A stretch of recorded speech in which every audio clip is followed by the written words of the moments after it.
10, 9, 8, 7, 6, 5, 4, 3, 2, 1, 0.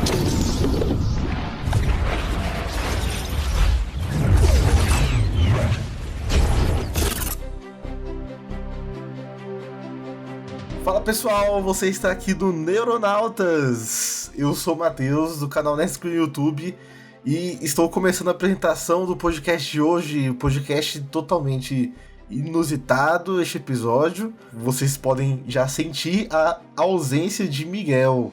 E hoje estamos aqui com... Fala galera, aqui é o Jonathan, e hoje eu quero descobrir quem inventou o Miguel, mano. Que ele veio com defeito.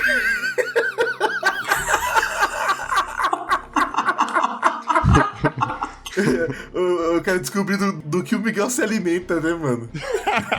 Ai, meu Deus. Olá, pessoas. Aqui quem fala é Fernando Alves. E a necessidade é a mãe da invenção. Boa! Então é isso, pessoal. Vocês já viram o título desse podcast. Hoje nós vamos fazer um jogo que já jogamos aqui, né? O estilo de jogo, que é o Duas Mentiras, Uma Verdade. E hoje será sobre invenções. Invenções de métodos ou de objetos. Invenções no geral. E vamos lá, né? No caso, hoje tem só eu, o Jonathan e o Fernando aqui. Pode ser que esse episódio seja mais curto ou não. Vamos descobrir. Então vamos lá. As regras desse jogo, que dessa vez eu não escrevi, mas eu imagino que eu tenho na minha mente, porque a gente já jogou esse jogo. Esse aqui é o jogo do Duas Mentiras e Uma Verdade. Só que, dessa vez, não vai ser sobre nós, não vai ser a nossa história. Dessa vez o tema é invenções, então cada um de nós escolheu algumas invenções, né? E colocou uma história verdadeira pra origem disso e duas histórias falsas. É isso. É isso. E a contagem de pontos vai ser quem acertar, né? E também eu acho que quem acertar, quem errar, tipo assim, a sua, né? Se todo mundo errar a sua, você ganha ponto. Então beleza, vamos começar então. Quer começar aí, Vou Matheus? começar comigo mesmo, como um plot twist, né? Do que seria gravado aí, vai ficar nos ares aí. O que ia ser gravado hoje não vai ser, por muitas situações adversas. Vou te contar que é uma merda, hein? Exatamente. Então, eu vou falar aqui agora pra vocês sobre quem inventou a privada. História da invenção da privada, sim, do vaso sanitário, pra você que não entendeu ainda. Vamos à alternativa número 1.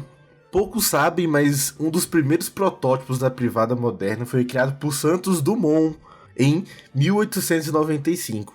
Mas quando ele apresentou essa ideia em um evento, ele foi debochado e desistiu da ideia. Mas não sabia que o inglês chamado John Harrington estava no evento e levou a ideia de Dumont para a Inglaterra. E lá ela foi recebida de uma forma totalmente diferente e assim se deu a origem da privada. Uhum. Caraca. Alternativa número 2. O primeiro vaso sanitário criado na história foi inventado pelo poeta inglês John Harrington em 1596. Era algo tão especial que havia apenas duas peças. Uma era para a Rainha Elizabeth I e a outra é para ele mesmo. E daí que vem a expressão sentar no trono. Peraí, qual era o ano disso? O ano? 1596. Ok. E agora vamos para a alternativa número 3. Que a privada foi criada no Egito em janeiro de 69 a.C. Pelos escravos da Cleópatra. Cleópatra. Meu Deus, que dicção maravilhosa. Pelos escravos dela, que exigiu que eles criassem, dizendo que ela não queria aproximar seu quadril a menos de 40 centímetros do chão para fazer suas necessidades. Tá certa ela. Rainha lúcida. Ainda demorou. E qual é a alternativa correta? Caraca, a gente tem que criar uma ordem aqui, né? Essa primeira rodada, Matheus, eu e depois Fernando. E depois a gente troca a ordem na outra. Beleza. Mano, cara, isso é muito difícil. Porque a primeira história parece mais, né? Mais verdadeira por alguns sentidos, né? Mas não é possível que demorou tanto pra privada surgir. Então, eu vou arriscar, mano. E eu vou na história da Cleópatra, sério, mano. Vou esboçar a reação pra também não influenciar os ouvintes, porque você que está ouvindo também deve jogar com a gente e pensar em qual que é a alternativa certa. Vai lá, Fernando. Cara, tá difícil. Por um lado, de fato, às vezes a gente tem, tipo, precedentes muito antigos para invenções modernas que não pegaram na época e só depois foram incorporados. A história da Cleópatra faz certo sentido. A civilização egípcia era bem avançada para sua época. Mas, cara, quer saber? Eu vou com a Cleópatra mesmo. O Santos Dumont foi um tremendo inovador, mas eu não acho que tenha sido ele que fez. E, assim, se a privada é de 1500 e só existia na casa da rainha da Inglaterra, cara, levou muito tempo para ser incorporada de verdade em outros lugares. E isso é uma decepção, então eu escolho a Cleópatra. Ah, moleque! Erramos. Vocês erraram! Caraca. Erraram feio, erraram rude! A alternativa correta é a número 2, que só o John Harington e a Rainha Elizabeth tinham privada. Eu não acredito nisso, cara. Mano, impressionante essa história, porque assim, lógico que tem relatos na história, né, de assentos, né, tipo, de privados, assim, alguma coisa parecida antes, né, tipo, até de tempos antigos, que arqueólogos acharam e tal, mas a privada moderna que temos hoje, né, a que sentamos, essa se popularizou com essa história aí. Rapaz, mas foi uma tecnologia que demorou pra pegar, porque eu sei que, tipo, em 1800 ainda, no início dos anos 1900, ainda tinha muita gente no mundo ocidental que era casinha, que era folha de bananeira. Véi, como é que pode, mano? Pra mim, privado é a única coisa que eu não quero viver sem na minha vida. E demorou tanto pra existir, velho. Pois é, mano. O intuito desse jogo também é a gente parar pra refletir nessas paradas, né? Porque é uma coisa tão banal, né, pra gente hoje. Tipo, é igual respirar você, tipo, ir no vaso, saca? Mas antigamente, nossos ancestrais, né, cagavam no mato com medo de chegar um bicho pra comer você, né, mano? Exato. Limpar com sabugo de milho, com corda de navio, essas coisas. Corda de navio. Cara, corda de navio, saca? Você tinha que compartilhar. Eu tô pensando aqui, mano, qual foi mais importante? A privada, o papel higiênico ou o bidê, mano? Sim, o bidê ele caiu em desuso, né? Porque agora as pessoas têm chuveiro e tem papel higiênico, né? Mas, chuveirinho, né? Sei lá, né? Eu viveria num mundo sem privada se eu tivesse papel higiênico. Eu acho que o papel higiênico é mais importante. Mano, a água tá aí pra se lavar. Aquele velho sábio disse, né, mano? Se você... se o cachorro caga no chão, você limpa ou você lava o chão? Você lava, claro. Você lava, pô. Então... Com álcool, com veja, com tudo que tu tiver direito, mano. Água sanitária. Então é isso que você tem que fazer com você mesmo, mano. Taque água sanitária no seu bubute. Não faça isso não, gente. Então, 2 pontos pro Matheus, 0 pontos pra mim, 0 pontos pro Fernando. Vamos lá. Ok. E vamos pra próxima. A minha invenção é o Pilates. Então vamos lá, primeira opção. O Pilates foi criado por Joseph Pilates, que quando era pequeno tinha muitos problemas de saúde. Por si só, ele começou a estudar anatomia e os fundamentos da medicina oriental, desenvolvendo exercícios em aparelhos inventados por ele mesmo. O método Pilates, propriamente dito, surgiu enquanto ele era prisioneiro durante a Primeira Guerra Mundial e serviu para ajudar muitos soldados. Número 2. O Pilates tem esse nome por conta de Pôncio Pilatos, governador romano da Judéia. Registros históricos apontam que Pilatos sentia fortes dores nas costas e possuía diversos aparelhos para auxiliar a fazer exercícios de alongamento. Apesar do Pilates moderno só ter surgido no século XX, por conta da inspiração nesses métodos antigos, o médico italiano Federico Santorio nomeou essa prática de Pilates. Número 3. O Pilates surgiu no século XIV na China. Foi desenvolvido por monges budistas como método de exercício físico que, combinado com a meditação, trazia equilíbrio ao corpo. O método se popularizou, sendo ensinado para os imperadores nas casas reais. O Pilates só foi se popularizar no Ocidente no século XX, após a Segunda Guerra Mundial. O nome provavelmente foi uma ocidentalização da palavra Pinglanche, que significa forma ou posição no dialeto Zhuang. Interessante. Bom, eu vou chutar aí no primeiro, mano. O primeiro aí do John Pilates aí é John? Como é que é? John mesmo? Joseph. O Joseph Pilates. Eu vou votar nesse aí. Eu achei passa mais credibilidade. Eu também aposto no primeiro. Eu tenho quase certeza que eu já ouvi essa história antes. Vocês estão corretos, mano. Caraca, velho. Os caras acertaram. Mano. A história chinesa me fez duvidar, honestamente.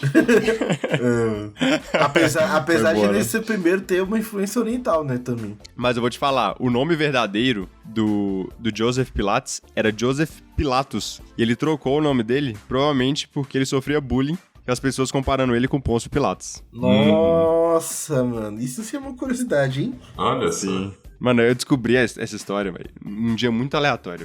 Eu tava no trabalho, anos atrás, e por algum motivo a gente tava falando de Pilates. Aí eu perguntei, mano, por que será que chama Pilates? Aí meu colega, sei lá, mano, deve ter sido inventado por Joseph Pilates. Aí a gente pesquisou na internet. Não, é mentira, o cara acertou, mano. A piada era verdade. Não é possível, mano. É muito Caraca. bom, velho.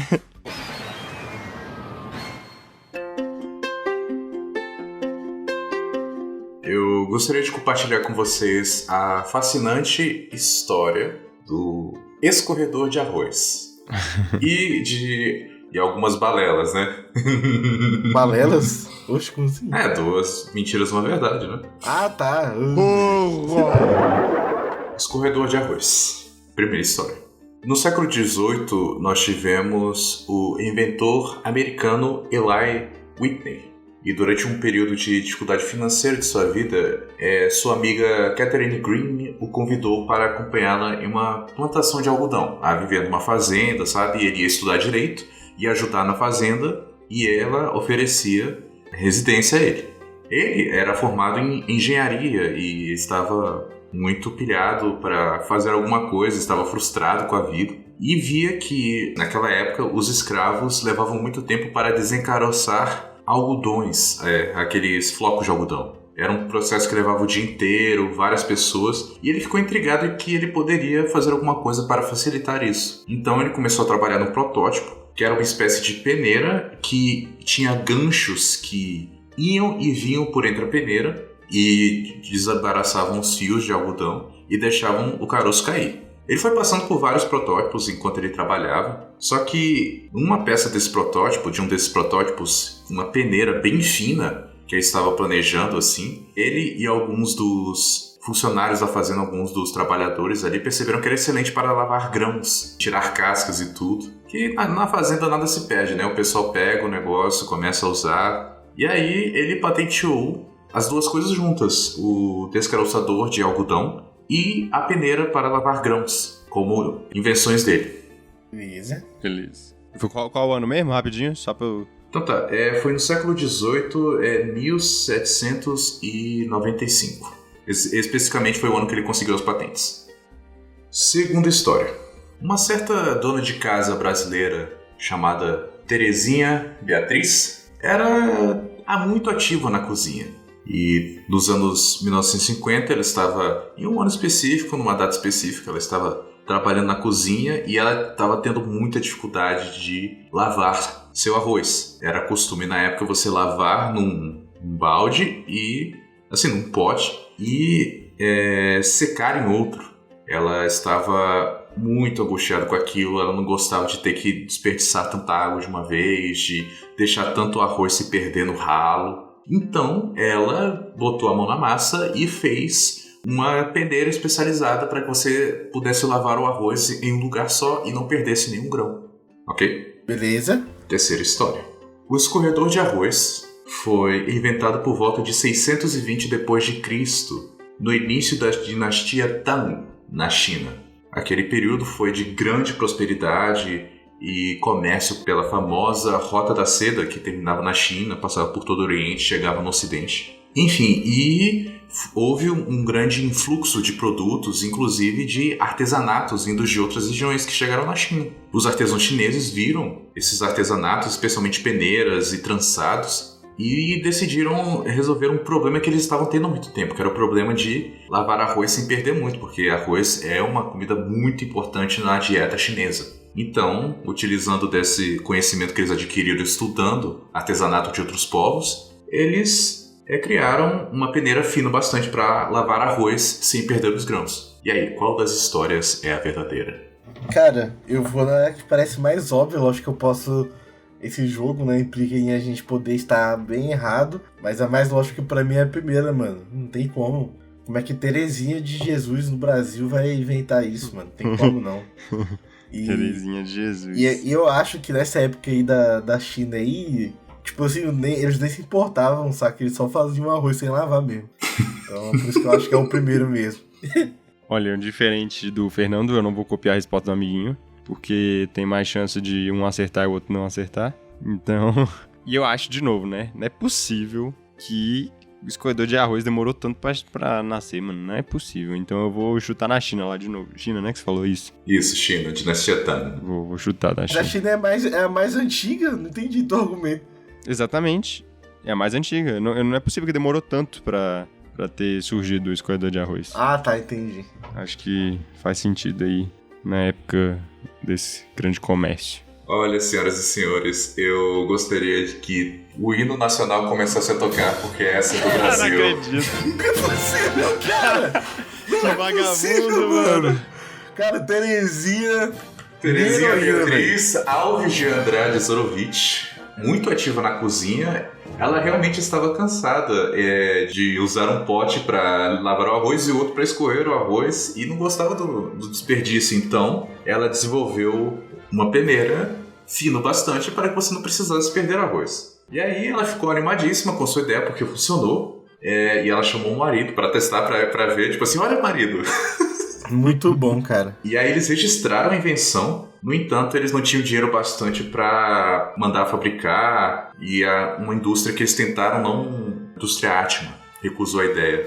Um ano depois, eles conseguiram, através de um dos primos da mãe da Terezinha, que isso passasse para a Federação das Indústrias de São Paulo. Ela vendeu a patente para eles e foi um sucesso. Olha só, então... Peraí, foi em que ano mesmo? O lavador começou a ser fabricado pela indústria Toll em 1961. A empresa fabricou milhares de peças em matéria plástica, tal qual a gente conhece o escorredor de arroz hoje em dia. Então, final dos anos 1950. Que eu tava... Quando você tava falando aí, né?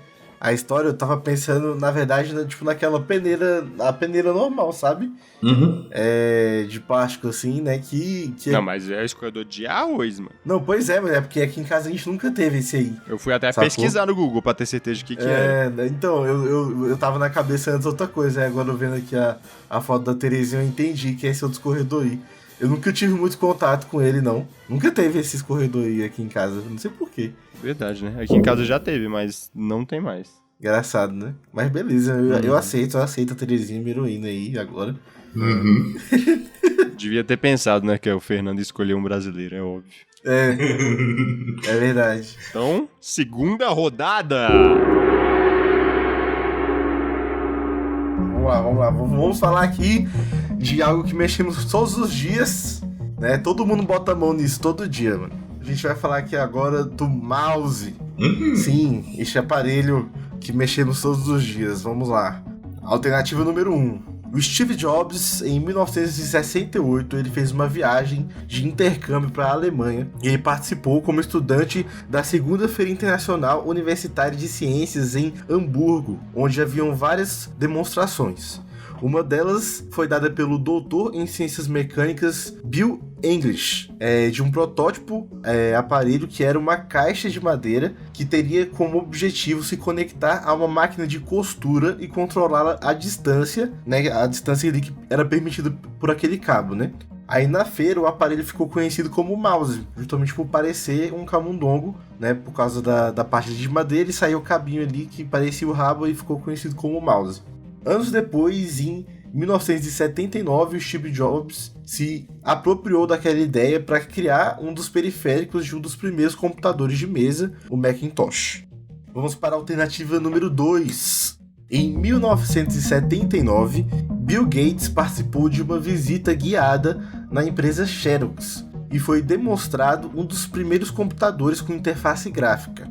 E um de seus periféricos era justamente o mouse, que chamou muita atenção do Bill Gates por inovar na interação do homem e máquina. E um momento que não estavam olhando ali pro Bill Gates, o Bill Gates ele furtou o mouse, ele furtou o periférico. E antes que a Xerox pudesse desenvolver um novo protótipo, né, e continuar o desenvolvimento dos seus estudos, Bill Gates comercializou um dos primeiros computadores da Microsoft, sendo vendido junto com um dos periféricos, que era justamente o mouse, em 1984, sendo um sucesso de vendas. Vamos agora para o terceiro. Foi Engelbart quem inventou o mouse de computador. Foi um dispositivo de interface homem-máquina que permite o controle de um cursor na tela, através das rodas que moviam o eixo, né, X e Y, originalmente com um botão só de ação. Em 81, a empresa Xerox lançou o Xerox Star, que até o lançamento do primeiro Macintosh em 84 foi o único computador popular com suporte para o mouse. E aí, qual das três? Eita! Quem fala primeiro é o Fernando agora. Rapaz, isso é difícil.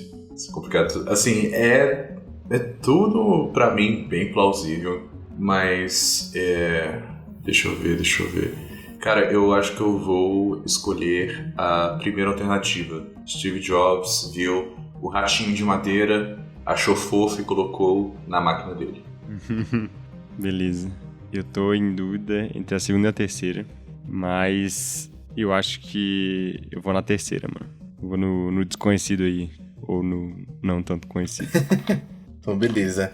Então, a resposta correta é a alternativa número 3! Moleque! Finalmente um pontinho, mano. Mano, esse aqui eu me dediquei em toda a inspiração que eu assisti no filme Piratas do Vale do Silício, inclusive indico muito que assistam. Boa. Porque é um filme fantástico que eu acho que retrata muito bem a relação entre Steve Jobs e Bill Gates, né? Então eu peguei muito esse espírito que os dois tinham aí de ser muito safado, né? E também de serem muito geniais e coloquei nessas duas primeiras histórias aqui. Só que, curiosamente, inclusive isso tem no filme, né? A história do mouse, né? É um aparelho que a gente mexe tanto hoje, mas quem inventou foi a marca Xerox, né? A gente fala, até hoje alguns falam, vou lhe tirar uma Xerox, né? Uhum. Eu não sabia que isso aí é por causa de uma marca. Pois é. Aí essa marca, né, famosa, é justamente mais por causa das impressoras, do que por causa do PC, né? Só que teve um PC também, né? O primeiro PC com interface assim, com mouse foi da Xerox, né? E foi criado por esse Engelbart, né? E eu achei curioso que esse Engelbart, ele era um inventor cabuloso. E ele também, ele que inventou a questão de multitarefas em várias janelas diferentes, né? Na interface gráfica, né? Então é um cara bem cabuloso mesmo. Ele fez uma demonstração de várias invenções, inclusive do mouse, assim, a primeira vez que o mouse foi demonstrado, e tem em vídeo isso, acho que foi uma das primeiras demonstrações, assim, de invenção em vídeo que tem aí relatado, então é bem interessante aí. Muito interessante. Eu tava torcendo pra ser o Bill Gates roubando a Xerox, cara. Sim, mano, porque todo mundo tem essa imagem do Bill Gates safado, né, mano? Sim. Roubando a ideia dos outros. Mas eu pensei, mano, não é possível que o cara ia contar que roubou, literalmente ele roubou um item e transformou isso numa coisa, Aí eu não, não é possível que o cara fez isso, não. Vou voltar na terceira. Ai, mano, isso aí, boa. Vamos lá. Minha próxima agora. Quem inventou a gravidade? Número 1, Isaac Newton. Número 2, Deus. Número 3, Banda Scalene. E aí, Né? Maldito Isaac Newton, antes dele, aí todo mundo conseguia voar. Peguei vocês, todas eram certas. Não, brincadeira, gente. A minha segunda é o LSD. Meu Deus. Inclusive, eu escrevi sem querer LCD aqui em várias partes. LSD, louvado seja Deus. O que é LSD? O LSD é uma droga alucinógena, pra quem não sabe aí. LSD é a dietilamida do ácido lisérgico. Eu fiquei com preguiça de pesquisar o que é a sigla LSD, mas tudo bem. Vamos para número 1 aqui. O LSD foi descoberto em 1943 pelo químico suíço Albert Hofmann. Ele procurava um estimulante da circulação sanguínea quando se deparou com o fungo do centeio. Esse fungo era muito temido na Idade Média, como causa de pestes, o que lhe rendeu o nome de vingança divina. Certo dia, acidentalmente, Albert aspirou a droga e passou várias horas apavorado, achando que havia sido possuído por um demônio, que sua vizinha era uma bruxa e que seus móveis estavam o ameaçando. Só então, após vários testes, Hoffman constatou os efeitos da droga, que ficaria conhecida como LSD. Número 2. O LSD foi descoberto em 1953 pelo Laboratório Biomédico do Exército dos Estados Unidos. Os serviços de inteligência da Guerra Fria estavam muito interessados em criar uma substância que pudesse ajudar em interrogatórios ou até mesmo no controle mental. O LSD foi a área central de pesquisa do projeto MKUltra, conduzido pela CIA. Para quem não sabe, o projeto MKUltra é o projeto lá que a CIA tinha de tentar criar pessoas telecinéticas ou com outros poderes. E número 3. O LSD foi descoberto pelo químico amador Timothy Leary em 1958, enquanto experimentava criar uma droga potente na garagem de casa de verão dos seus pais. Ele testou a droga no mesmo dia, juntamente com seus amigos Richard Alpert e Leigh Henderson, e, extremamente satisfeitos com os efeitos dela, começaram a espalhar e vender o LSD entre seus amigos. A droga rapidamente se popularizou, atraindo a atenção do movimento hippie, que adotou fortemente a substância. Então tá, a primeira alternativa é 1940. E 3. 1943, o cara esperou um fungo. Na segunda alternativa é MKUltra, foi o investimento do MKUltra. A terceira alternativa foi... Não foi um investimento do MKUltra. Foi um investimento do Serviço de Inteligência dos Estados Unidos e foi usado no projeto MKUltra. No projeto MKUltra, ok. E a terceira alternativa foi a galera na garagem. Isso, 1958. Tá certo. Cara, parabéns, todos são bem plausíveis, cara. A ideia do cara correndo, achando que a vizinha é uma bruxa, que os móveis estão vivos, é maravilhosa. Mas acho que como boa parte das invenções da humanidade, ela nasceu da necessidade de uma galera ficar doidona. Eu aposto na 3. Confesso que o Fernando ia na que eu ia, mano. Você não vai ser campeão igual o Fernando, né? Não, porque, tipo, mano, é muito... o LSD tem muito cara de hippie, tá ligado? De ser uma coisa assim, nessa época que droga era até status, né, assim. Mas, acho que pra não copiar, então, eu vou na primeira, que eu gostei da primeira, da questão da CIA aí e tal. A CIA já fez muita merda. Não, a CIA é número 2. Ah, então eu vou na segunda, que é a da CIA, então, porque já fez muita merda. Não é a primeira vez nem a última. Uhum.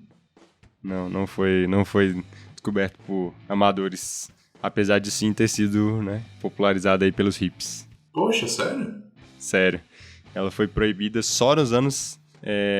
só em 67. Então demorou bastante tempo. Rapaz. E, Matheus, apesar de grande parte do que eu contei ser verdade, foi a área central de pesquisa do projeto MKUltra. O LSD foi criado por Albert Hofmann, o suíço, que acidentalmente aspirou a droga. E se tornou um dos maiores entusiastas dessa droga depois que ele descobriu. Então é a primeira e a certa.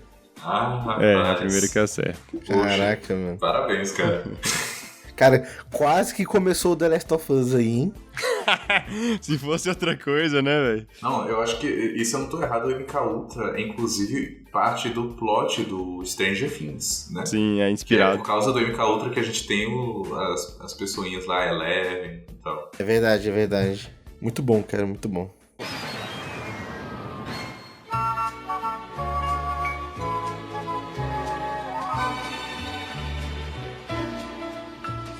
Gostaria de falar sobre a invenção dos flocos de milho. Para vocês eu dou 3 histórias. O processo de fabricação do floco de milho envolve a torreficação, né, a tosta do milho e também o descanso dele para que ele se torne maleável. Então isso tudo dá o gosto específico de floco de milho que a gente conhece.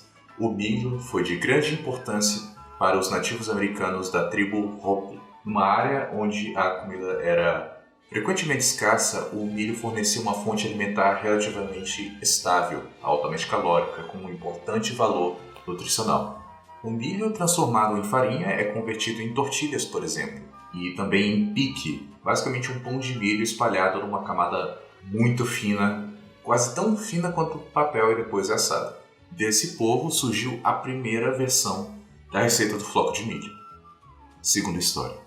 Quando os colonos adventistas chegaram nos Estados Unidos, eles começaram a desenvolver receitas baseadas na sua estrita dieta vegetariana. Começaram a pensar em novas formas de preparar seus grãos, assim, os grãos que eles podiam comer. E eles experimentaram várias coisas com muitos grãos. Eles experimentaram com trigo, aveia, cevada e milho. Inclusive, o processo que cria os flocos de arroz é muito similar com os flocos de milho. Então seria, segunda alternativa, é uma receita adventista. Terceiro, o diretor do sanatório Battle Creek começou a desenvolver receitas para seus pacientes baseado em teorias que ele seguia de um homem chamado Sylvester Graham. A teoria de que certos alimentos, certas substâncias continham humores que afetavam o comportamento humano, especialmente a questão sexual.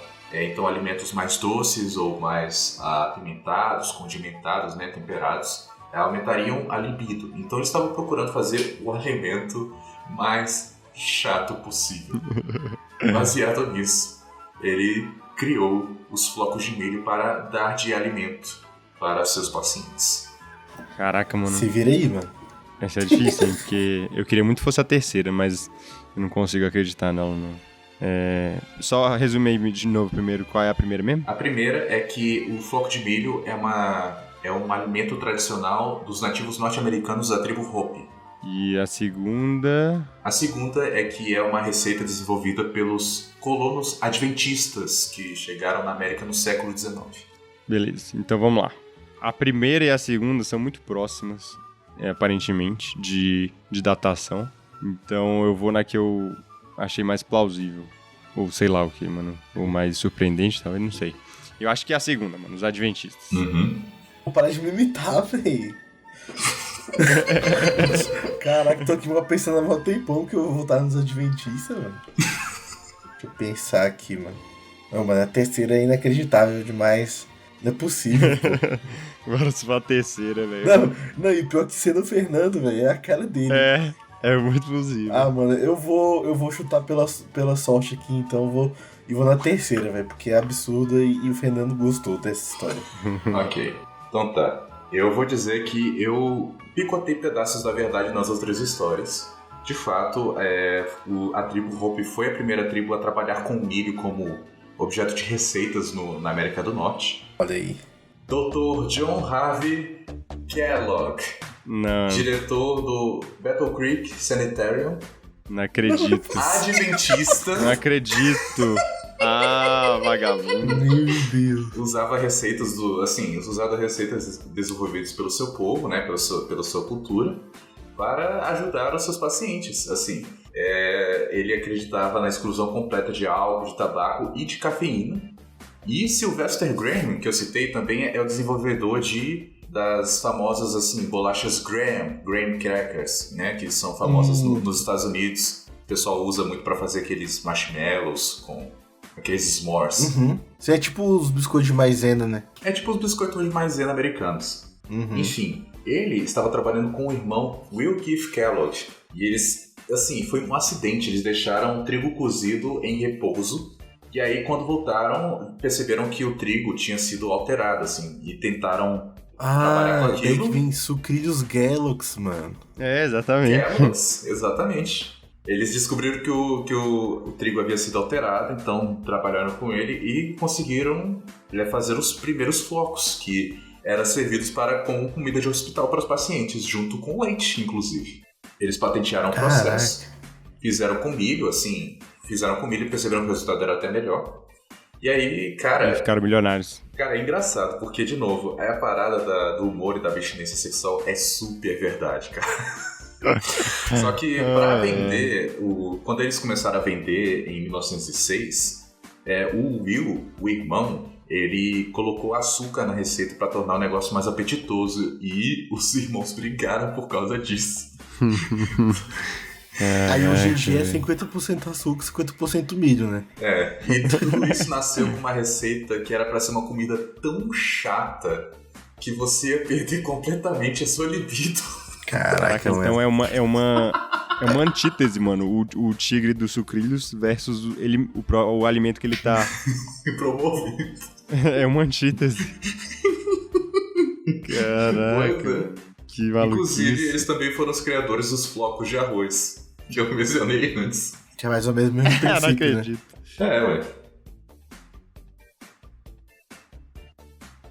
Então vamos lá, né? Matheus ganhou 1 ponto, Fernando ganhou 1 ponto e eu ganhei 0, né? De novo. Boa, vamos lá lixo ver. Hoje. Vamos ver como é que foi a pontuação. Então, o resultado. Jonathan em último lugar, com 2 pontos. Caraca, isso é novidade, mano. E, em primeiro lugar, Matheus e Fernando com 5 pontos. Eita, temos um empate. Vamos ter que desempatar. Véio, mentira. Eita. A gente vai pra rodada bônus pra gente desempatar. Eita ferro. E eu tenho uma pergunta aqui pra vocês. Quem foi a primeira pessoa a se inscrever nos Neuronautas? Foi o Tigre dos Sucrilhos. 2, Joseph Pilates. Ou 3, Jordan Machado. Qual que foi? Meu grande amigo pessoal, tremendo jogador de RPG e a pessoa mais sexy do planeta Terra, Jordan Machado. Grande Concorda, Machadão. Matheus? Não concordo, você não tem nem como escolher um diferente, não. Cara, então, você que tá ouvindo o nosso episódio, faça que nem o Jordan. Seja um apoiador do Neuronautas. Se você tá gostando desse episódio e todos os outros que a gente já fez, todos, sei lá, dezenas de outros, cara, não custa nada. Eu sei que você tem no seu bolso aí. Eu sei que você tem aquele dinheiro que tá sobrando ali, que você não quis dar pro mendigo que você acabou de passar na rua. Então, o que você vai fazer? Você vai se redimir, contribuindo com o Neuronautas para que ele possa estar fazendo mais programas maravilhosos como esse, mesmo quando o Miguel dá migué e falta. Então, obrigado, entre aí no link catarse.me/neuronautas e seja um contribuinte. E agora, vamos para a rodada bônus para desempatar isso. Matheus, aproveite que você fez uma pergunta a mais e traga aí a rodada bônus. Vamos lá, falar aqui sobre o fogão. Opa! O fogo grande. Em 1826, James Sharp criou um modelo de gás para uso próprio. Era o fogão, como conhecemos hoje. Ele patenteou e começou a produzir 10 anos depois. Aí depois, né, de comercializar, um cara chamado Alexis Soyer, chefe francês, radicado na Inglaterra, que popularizou a invenção alegando ser mais econômica, limpa e livre da fumaça. Alternativa número 2. Em 1826, Santos Dumont Não é possível. pensou em uma maneira de trazer as grandes máquinas de fogão a lenha usadas pelos chefes nos restaurantes para dentro do lar doméstico. Fez um protótipo com metal e madeira, mas acabou sendo muito pesado e não dando muito certo.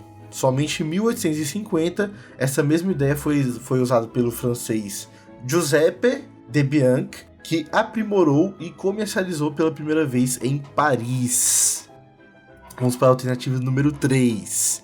Em 1826, Dominique Jacquin, pentavô do famoso Eric Jacquin aqui no Brasil, era um homem de vida pacata na fazenda, mas via sua esposa tendo problemas diariamente com o fogão a lenha, pelo local ser muito frio e dificultar o uso da lenha seca.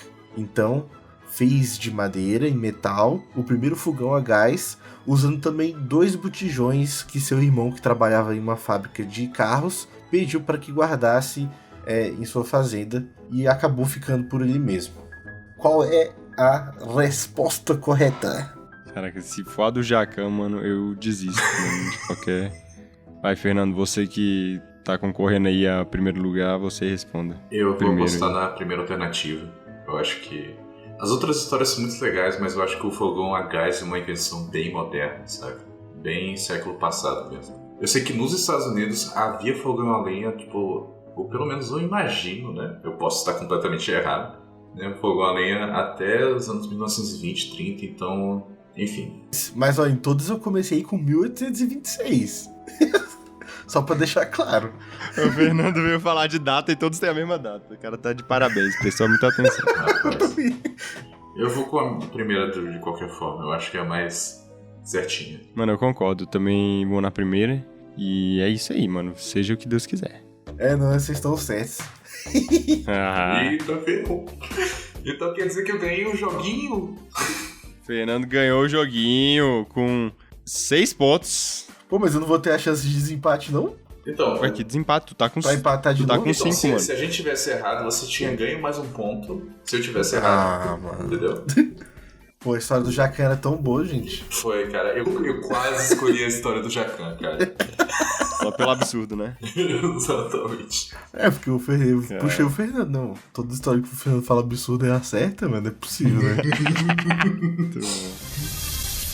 Então é isso, galera. Estou aqui encerrando o nosso programa maravilhoso, fantástico e curtinho. Nem sei se vai ser tão curtinho assim, mas vai ser um pouco mais curto que o normal. Graças ao nosso apresentador novamente, em homenagem a ele. Mas isso aí é para você aprender a se inscrever no nosso canal, a assistir as nossas lives e a nos patrocinar para que a gente possa trazer mais conteúdo e mais conteúdos mais longos também, porque a gente tá se esforçando muito. Eu espero que você tenha gostado desse episódio, compartilhe, coloque quantos pontos você fez, quero ver se você ganhou do Fernando.